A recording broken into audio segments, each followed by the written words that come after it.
Então, sobre a desclassificação, o que vocês não podem. O primeiro critério que vale para todo mundo, né, será considerado inabilitado e desclassificado para progressão à segunda fase, né, do exame do processo de transferência, o candidato que obtiver pontuação nula em qualquer uma das matérias que tiver sido avaliado. Ou seja, aquelas matérias da primeira fase, que são português, língua inglesa, bioquímica e genética para biológicas, português e inglês, cálculo e física para exatas, e português, inglês e cultura contemporânea. Essa pergunta chega bastante. Eu resolvi fazer a releitura do edital da primeira fase e destacar essa frase, porque eu acho que eu cometi um erro falando eu me confundi sobre o que o pessoal falava, numa live anterior, então tá em destaque isso aqui para vocês, que vocês não podem zerar em nenhuma das 4 ou 3 disciplinas, né?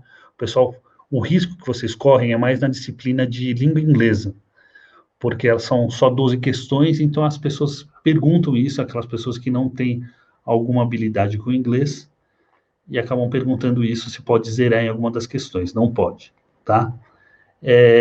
A prova de inglês, que corre o maior risco pela quantidade pequena de questões, é uma prova relativamente fácil. Você mesmo sem ter uma base muito grande de inglês, se você seguir os passos aqui dos professores do GETUSP, você vai estar habilitado a tirar pelo menos metade da prova, porque é uma prova de texto, interpretação de texto, um texto em inglês, mas as perguntas são em português. Então, pelo fato de você já utilizar técnicas que a gente chama de técnicas do inglês instrumental, você já consegue, pelo menos, garantir metade da prova, mas zerar você não pode abandonar nenhuma questão, nenhuma disciplina, né? O pessoal gosta de abandonar as disciplinas. Bom, outros critérios de desclassificação, aí eles são específicos para cada unidade, né? Aqui eu tenho a Escola de Engenharia de São Carlos, a Escola Politécnica, o Instituto de Física de São Paulo, o Instituto de Matemática e Estatística de São Paulo, o Instituto de Química de São Paulo, o Instituto de Astronomia, Geofísica e Ciências Meteorológicas de São Paulo, as Ciências Atmosféricas de São Paulo, perdão, Escola Superior de Agricultura Luiz de Queiroz, em Piracicaba, e a Escola de Engenharia de Lorena, né? Então, se você não está querendo vagas para nenhuma dessas escolas, dessas unidades da USP, você não tem algum critério de desclassificação adicional. O seu único critério é você obtiver nota igual a 0 em algumas das disciplinas, ou, no caso, em língua portuguesa, língua inglesa e as matérias específicas da sua área. Você não pode ter 0 em nenhuma delas. Bom, mas vamos supor que você queira uma vaga que está dentro dessas unidades. Quais são os critérios para cada unidade? No caso da Escola de Engenharia de São Carlos, serão desclassificados os candidatos que não obtiverem o número mínimo de 50 pontos possíveis na prova de pré-seleção. Ou seja, dos 80 pontos, você tem que ter pelo menos 40 pontos. Na Escola de Engenharia de São Carlos não existe segunda fase, então por isso que eles colocam essa régua, né, já para lá em cima, né, de 40 pontos, que numa prova de exatas, eu converso com bastante pessoal de exatas, quem tira 40 pontos na parte de física e química, física e matemática, é uma pontuação alta, né, tirar 11 pontos dos 22 de cada disciplina. Então, já é um traço, um nivelamento aí por cima, que, como eu falei, o vestibular de transferência, ele é classificatório. Ele não é classificatório, ele é eliminatório. Então, eles estabelecem o ponto de eliminação. Pode sobrar vaga, mas quem não tiver 50 pontos, 50% ou 40 pontos, no caso de Engenharia de São Carlos, é desclassificado. Isso somando as 4 disciplinas, no caso de exatas aqui. Na Poli, na Escola Politécnica de São Paulo, serão desclassificados os candidatos que obtiverem no mínimo 30% dos 80 pontos. Então, a Poli, como ela já tem uma segunda fase, eles dão uma flexibilizada nesse critério de aprovação para a segunda fase, então é apenas 30%. A Escola de Engenharia de São Carlos é 50%, no caso a Poli são apenas 30%. Nunca conheci ninguém que foi desclassificado por esse critério aqui na Poli.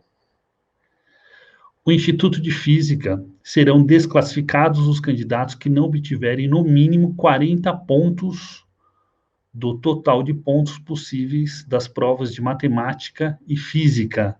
Lembrando que matemática eu tenho 22 questões e física eu tenho 22 questões. Então, dos 44 pontos possíveis, eu tenho que ter 40% deles. Não é difícil, mas tem gente que escorrega e acaba não chegando nesses 40%. Como eu falei, a prova de matemática e física é uma prova difícil. Bom, o curso de matemática, licenciatura, bacharelado em matemática, licenciatura em matemática e bacharel em ciências da computação do IME, do Instituto de Matemática e Estatística de São Paulo. Serão desclassificados os candidatos que não obtiverem no mínimo 30 pontos dos pontos possíveis na prova de conhecimentos em matemática. Então, dos 22 pontos possíveis, ele tem que ter 30%.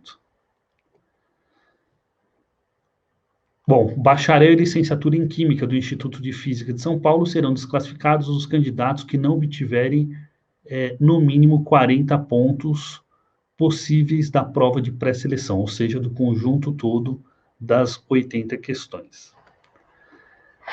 E eu tenho o bacharel em Geofísica, bacharel em Astronomia, bacharel em Meteorologia do Instituto de Astronomia, Geociências, Geofísica e Ciências Atmosféricas de São Paulo. Serão desclassificados os candidatos que obtiverem no conjunto das provas de Física e Matemática um mínimo de 30%. Né? Então, somando os 44 pontos possíveis, tem que ter 30% disso.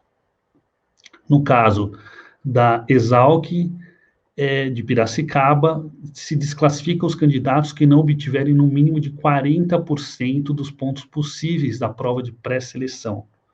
40% do total dos 80. E Lorena, Escola de Engenharia de Lorena, serão desclassificados os que não obtiverem no mínimo 50% do total dos pontos possíveis na prova de pré-seleção. Esse caso de Lorena é o mesmo caso da Escola de Engenharia de São Carlos, que eu não tenho uma prova específica da segunda fase, então quem classifica você é só a prova de pré-seleção, por isso que o sarrafo é lá em cima, e todo mundo que já viu essa prova de exatas sabe que 50% o sarrafo está um pouco alto sim. Tudo bem? Bacana.